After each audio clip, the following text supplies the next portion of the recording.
In our national lead, consider this and ask yourself how you would feel if this happened to your family. Right now, in an upscale part of Atlanta, an historic cemetery with graves dating back to slavery is now so overgrown, as you can see, the descendants of people buried there aren't even allowed to visit.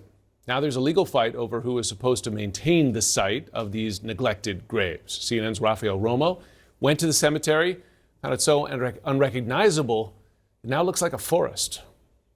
This was cleared, and you could walk up the hills.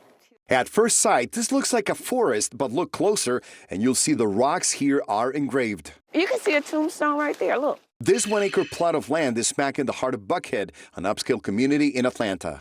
Can you tell us how many members of your family were buried here? My grandmother, my grandfather, I have a baby brother, two great-grandmothers, uncles, and aunts. Piney Grove Cemetery, a historic African-American graveyard that traces its roots to the 19th century, is now at the center of a legal battle between Sisters Rhonda Jackson and Audrey Collins, descendants of people buried here, and the Bluffs Atlantic's Homeowners Association, which now owns this land. We cleared all of this.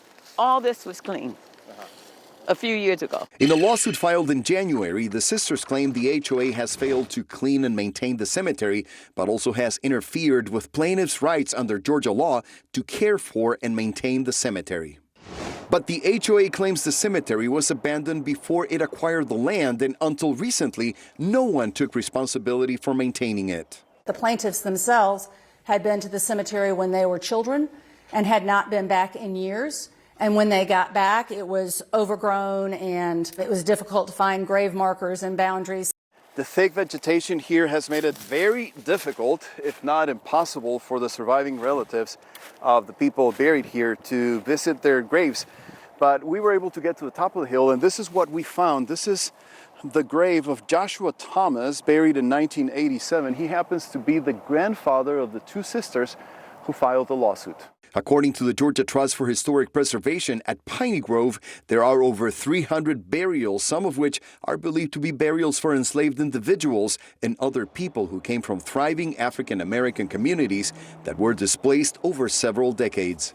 That's been going on since, emancipation, where, African-American communities are displaced through a measure of different tactics.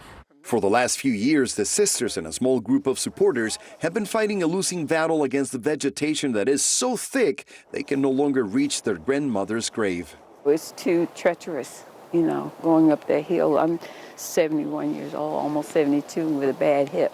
I guess I get emotional because on the very first cleanup, I promised my grandma when we cleaned her graves, I said, I promise you, this is not going to happen again. We're going to make sure that you are treated with respect.